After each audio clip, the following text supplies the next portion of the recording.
Kita akan melanjutkan pertemuan sebelumnya, yaitu pada pertemuan kali ini kita akan sama-sama menambahkan icon untuk di bagian kontak, lalu mengaktifkan link yang ada di bagian navbar kita. Mungkin untuk sepandangannya ya, ketika di sini saya ganti home-nya jadi achievement, ketika saya ketik achievement di sini, maka langsung diarahkan ke bagian sebelah sini gitu. Jadi kayak lebih memudahkan orang yang berkunjung ke website kita lah ya.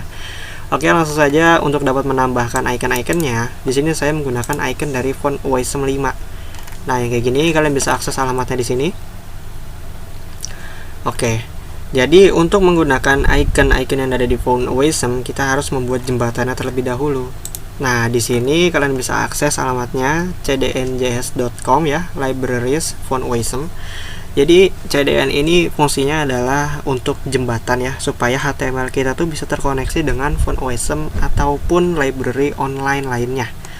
Di sini untuk di bagian paling atas linknya ya, di sini bisa kita kopikan, sebelah sini copy link tag.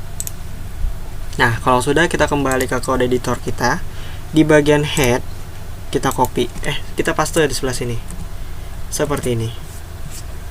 Oke, selanjutnya kita cari apa aja yang mau kita tambahin, YouTube gitu ya kan, Instagram. Nah, ini kalau kalian pencet saja sebelah sini, itu otomatis di copy. Kita kembali ke kontak kita paling bawah. Saya akan bungkus ini ke dalam kontainer, lalu saya akan kasih tag center di sebelah sini supaya dia langsung ke tengah. Dan saya akan membungkus icon itu ke dalam sebuah tag supaya bisa langsung direct ke sosial media kita. Nah, nanti kalian isikan saja untuk URL profilnya ke dalam sini. Nah, di bagian sini nih ya, di sesudah pembuka dan penutupnya, baru kita paste iconnya. Nah, kalau kita boleh lihat, dia udah muncul paling bawah gitu. Oke. Nah, ini kenapa saya bisa melakukan sebuah refresh tanpa mencet ini nih, karena saya menggunakan extension yang bernama Live Server. Yang ini kalian bisa download. Jadi sistemnya itu ketika saya save di bagian index HTML ataupun di file apapun itu, otomatis dia akan merefresh di web browser kita. Nah, ini sangat membantu kita ya tentunya.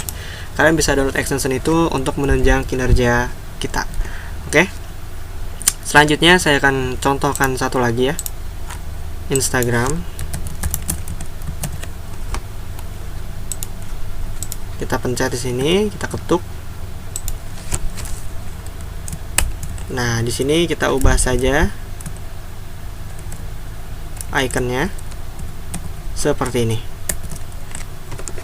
Sini saya nonaktifkan dulu ya untuk linknya. Nanti kalian taruh saja URL profile di sini. Otomatis sudah ada 2 di sini. Dan saya akan tambahkan untuk copyrightnya gitulah ya. Created by Fahrul 2023 atau ya sesuai kreativitas kalian lah ya. Itu contoh aja. Tag center supaya ke tengah.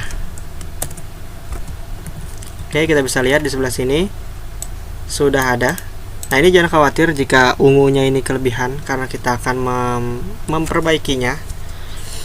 Tapi untuk saat ini kita akan mengubah warnanya ini menjadi hitam ya, supaya selaras. Saya akan tambahkan di sebelah sini class yang saya buat sendiri bernama kontak. Di sini akan saya select, saya copy. Kita save dulu. Kita ke bagian CSS kita nih. Kita panggil, kita kasih color black. Oke, kita kembali. Oh, ini belum terubah warnanya ya. Sebentar, ada yang salah. Kontak. Kenapa kira-kira ini belum terganti warnanya? Karena yang kita select adalah semuanya. Aturan yang kita select itu A-nya atau linknya seperti itu. Jadi sini kita bisa tambahkan A. Kita select elemennya. Nah, dia otomatis akan jadi warna hitam. Kalau kekecilan, kita coba tambahkan width ya. Siapa tahu dia akan menjadi besar. Nah, belum kelihatan mungkin 30. Oh, berarti bukan width. Font size 30 pixel. Nah, ini bakal ngaruh ya untuk besar atau kecilnya. Kita bisa sesuaikan dengan kebutuhan aja.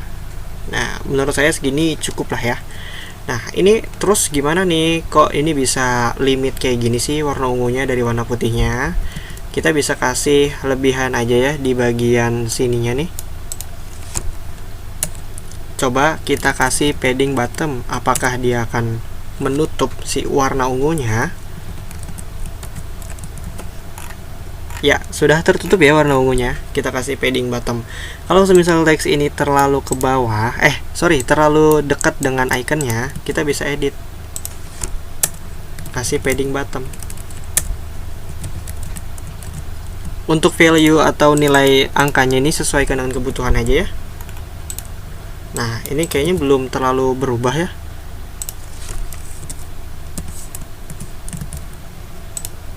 Wow, belum.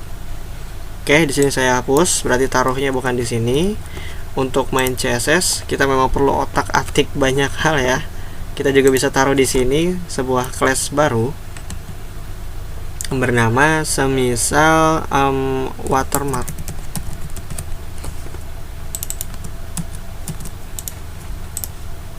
Nah, di sini kita pandai-pandai untuk kreativitas atau memutar otak kita ya di bagian CSS-CSS-annya. Padding top 20 30 pixel. Nah, dia akan ke bawah seperti ini. Tinggal kalian atur-atur saja untuk penempatannya. Oke. Selanjutnya saya akan mengaktifkan navbarnya ya.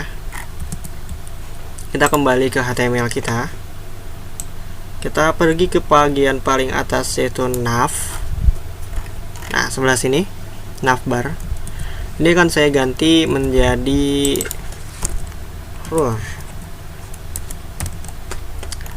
lalu untuk home-nya tetap home, linknya saya ganti biodata, action, drop down. Coba saya lihat, saya nggak mau pakai drop down sama disable-nya. Di sini akan saya hapus ya sampai sini. Lalu untuk disable-nya juga saya nggak mau pakai.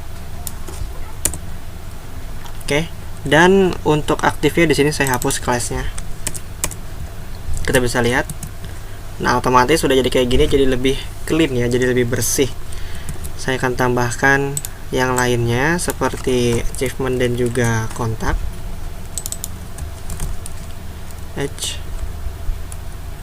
Gimana ya nulisnya ya? Achievement ya. Kopiin aja deh. Sorry kalau semisal ini ya Inggrisnya rada-rada ini. Soalnya waktu sekolah pakai Google Translate terus saya. Achieve, ya Allah. Besok saya belajar deh. Nah, ini nih.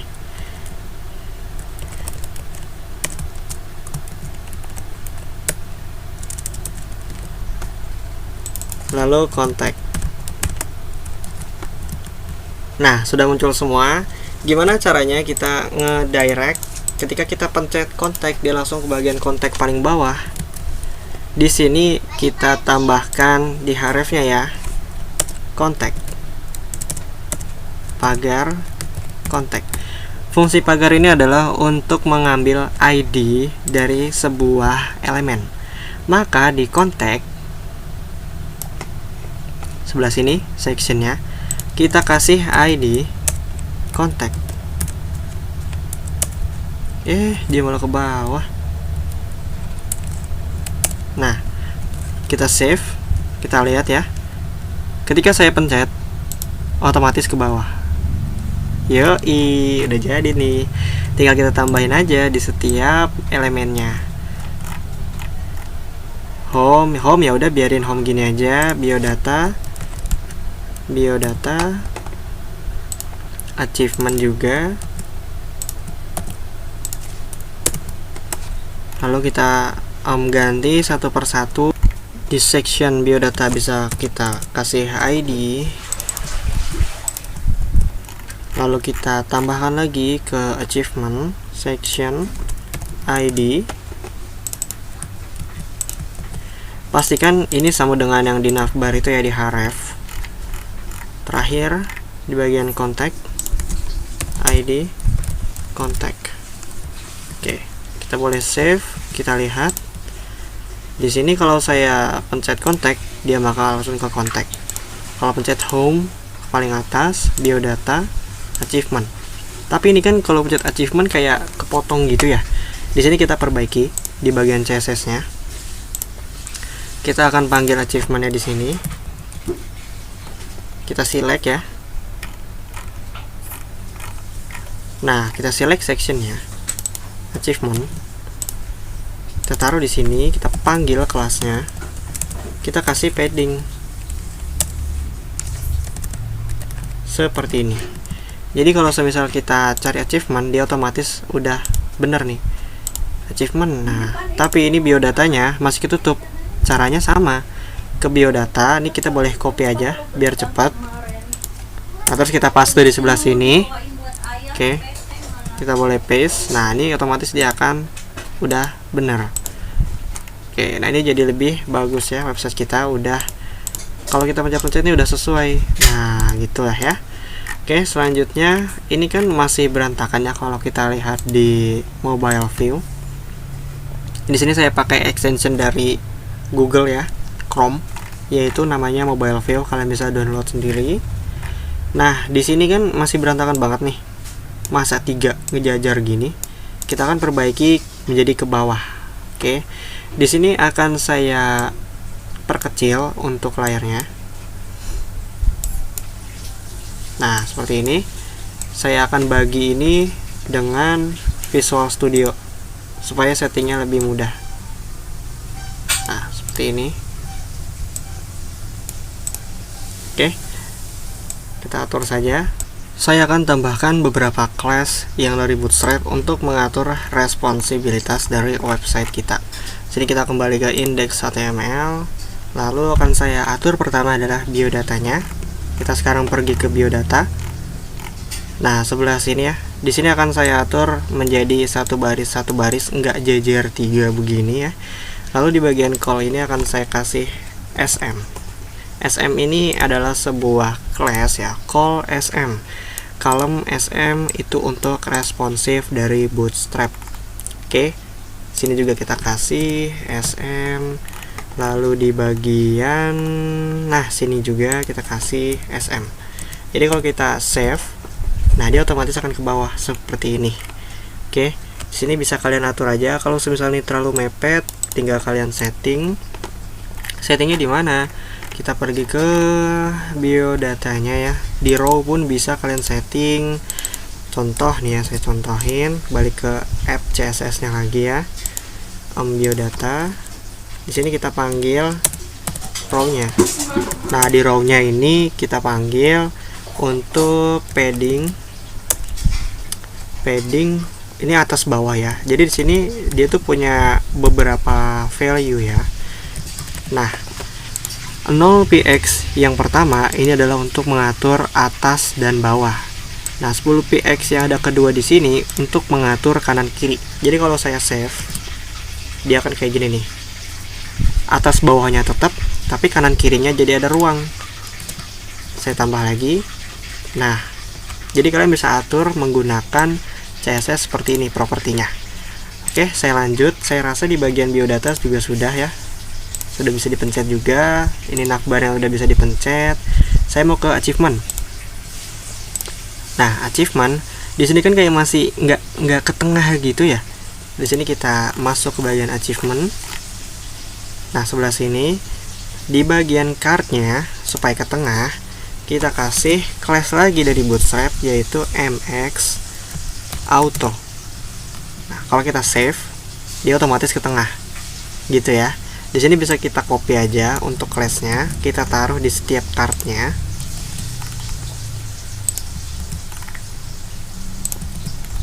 Nah, kita bisa save, dia otomatis akan ke tengah semua. Nah, ini jadi PR ya buat kalian. Gimana caranya kalian mempercantik. Nah, mempercantik website kalian dalam keadaan mobile maupun desktop. Nah, ini kan kayak nih masih ada celah nih. Kalian mungkin kurang suka nih terlalu jauh. Atur, pakai margin lah, pakai padding, terserah.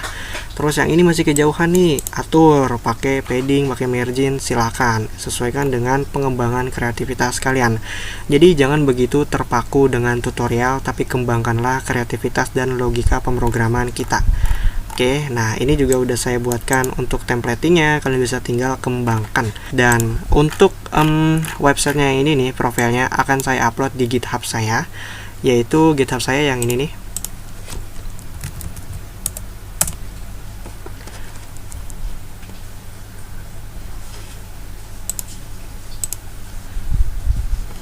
Nah, kita tunggu, kalian bisa kunjungin aja GitHub saya. Nanti akan saya upload untuk source code-nya website kita yang ini ke GitHub saya. Nah, yang ini kalian bisa kunjungin aja di Fahrul C untuk username-nya. Saya juga di sini udah ngebuat ya beberapa repository. Ini ada OSF V2 yang tutorial saya udah saya juga buatkan ya di YouTube ini, cuman belum selesai, masih progress. Mungkin segitu aja untuk tutorial kita pertemuan kali ini di tema membuat profile website. Sekian, semoga bermanfaat dan sampai jumpa di tutorial selanjutnya.